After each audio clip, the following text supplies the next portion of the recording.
LEGO medieval castle and army in 7 days to compete with Firebird Bricks, a master LEGO builder, and Sans, a giant castle nerd. But the problem is, I know nothing about castles. It's day one, which means it's time that I get started on my castle research. Now, I don't know a lot about castles outside of Hogwarts and Disney. So in order to find some proper castles, I feel like I need to just look at Europe. And there was only one thing that sprung into my head in order to get a better grasp of it, and that was to go and visit the castles themselves. So I grabbed my suitcase, packed my bags, and began my very long journey over to Europe, as our first stop on our tour is Windsor Castle. Funnily enough, like the name suggests, Windsor Castle is located in Windsor in England, which is the same town that Legoland is located in. And I partially feel like that is the reason as to why Legoland Windsor has a ton of castle and knight themed attractions within the theme park. However, unfortunately, I don't think they were good enough for my research journey. So I headed on over into Windsor Castle, and firstly, this thing is absolutely massive. There were some really nice fences and walls and a couple of really cool grand doors, as well as some really nice decor on the inside. After my tour, it was time to head to our second stop, which is Neuschwanstein Castle, located in Germany. This castle is widely regarded as one of the most popular and famous in the entire world. And looking at the exterior of this castle, it is incredibly impressive and really, really beautiful, and I could also very clearly see where Walt Disney got some of his inspiration from. Compared to Windsor, Neuschwanstein Castle feels a lot more grand, and looking at the color scheme too, it's giving me a lot of ideas on how I can actually utilize my kingdom's color scheme. And with the fundamentals of castles under my belt, it's time to figure out how to actually build my army.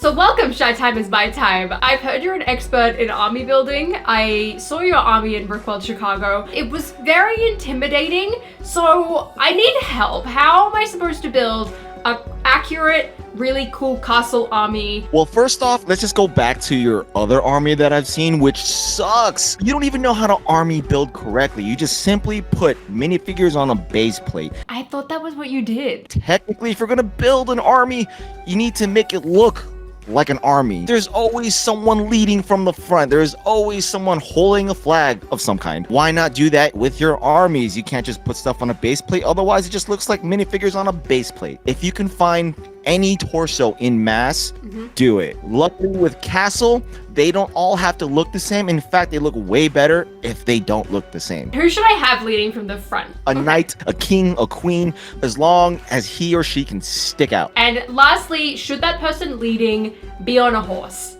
Yes. My main takeaways after talking to Shy were that I really need to utilize minifigure accessories on my army. And this is where I really think I'm going to struggle compared to Sans and Caleb, because I don't have as many different factions or minifigures or accessories. So I'm really going to have to rummage through all of my minifigure parts, accessories, and weapons to make my army look anything close to what I think theirs is going to look like in order to win this competition.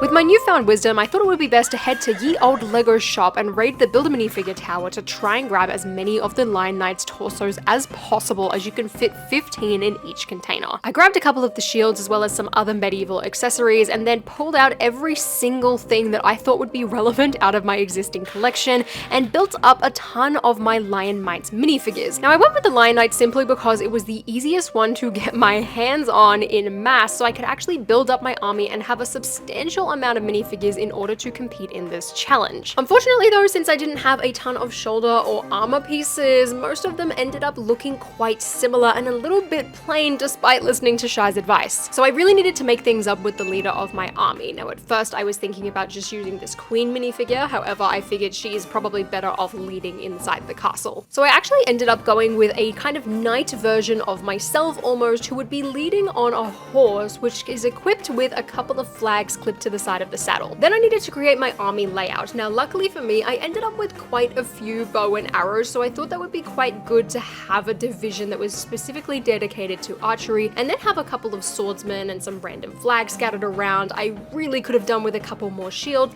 but I feel like with my limited piece selection, things were actually starting to somewhat come together. Luckily, I also had some spare Black Falcon torsos lying around, so I was able to create 10 of them, and in total had about 35 different army-themed minifigures. With such a limited budget and parts collection, I feel like my army had just enough variety to fulfill all of the requirements and suggestions that Shy gave me.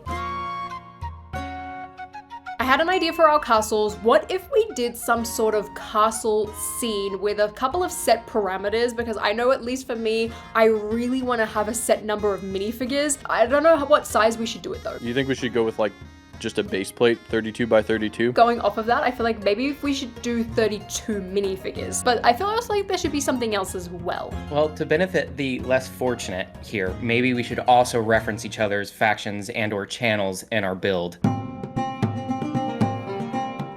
Now that the parameters are set, let's discuss a plan. The first order of business was coming up with my reference to the other builds. Now, I knew immediately that I really wanted to make some sort of map. So using rice, I was able to make my own custom island, which I divided up into 4 sections in order to represent our various kingdoms. That allowed each of us to have our own separate district, as well as a 4th that kind of remains unmarked. Since this is going to be very much a wall and a playset type of backdrop, one thing that I think I'm really going to lean heavily into is the design of Helm's Deep. So I really want to have 2 nice big towers, as well as this kind of center in the middle where I can have a wooden brick built drawbridge, and on the ends I just want to have some simple walls where I can place my archers so that they're pointing down, attacking the people on the ground. I've also heard some whispers that Firebird is going to be using quite a few animals, including a dragon, so I figured I need to try and one-up him somehow, and I remembered that I have the original completely molded Hungarian Horntail, as well as a ton of Thestrals, a couple of hippogriffs, and the cave troll minifigure from an old Harry Potter set. So if I can have a bunch of these animals flying around, as well as quite a lot of height in my build, I think it should compensate from my lack of diversity and really cool outfits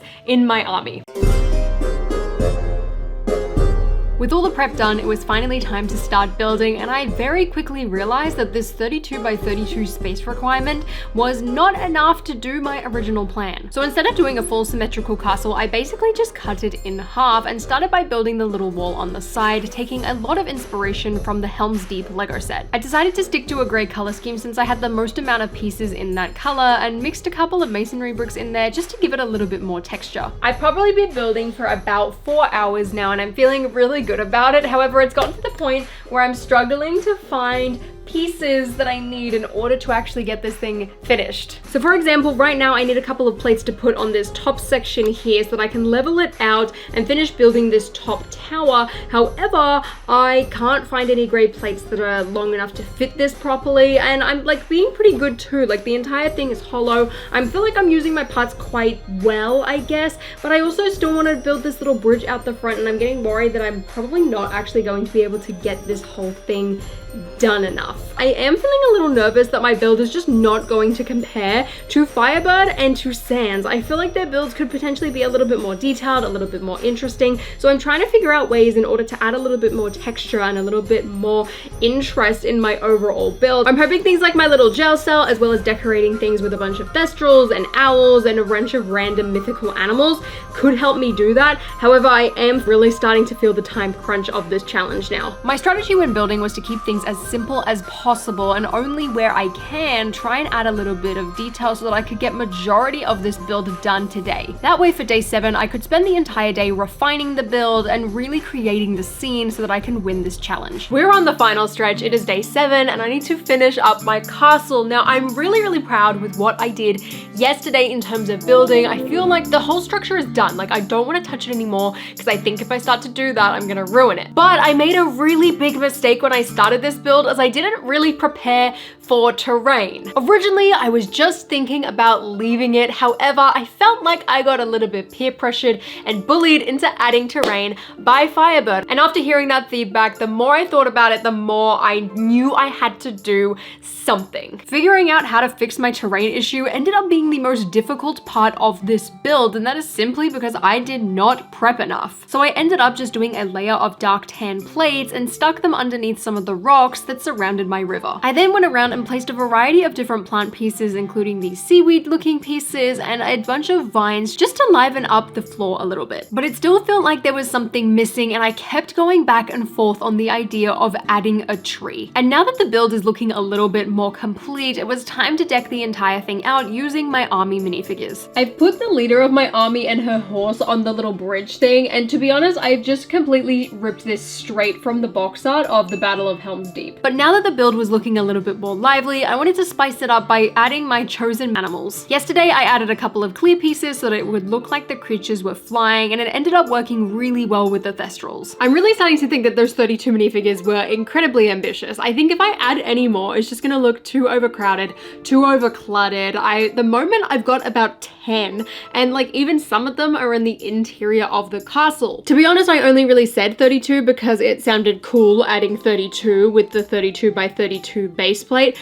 The reality is at least that was a maximum and not a minimum, because it means I can go way under and still have a really cool looking display. But now the last thing I want to add is some sort of tree, except I suck at building trees. Luckily, I've got a ton of brown and kind of greenery pieces, so I have a lot of options at my disposal, but in terms of techniques, I really don't know what to do. Despite my lack of skills, I really think that the tree turned out super good. That being said though, it's the most flimsy part of this build, like that could knock over with a gust of wind at any point. However, I do really want to stick a black falcon on there because I just think that would be really cool. If you're gonna plant a tree that close to your castle, like your enemy's gonna use it to their advantage to get some height advantage over you. And just like that, my castle is complete. I am incredibly impressed with myself and how much I was able to do in 7 days, especially with my limited pieces and minifigures for my army. If you want to know how my build stacked up against the rest, be sure to check out both Sans and Firebird Bricks' videos and comment down below and let us know who you think won. Hit the like button, and until next time, I'll see you later.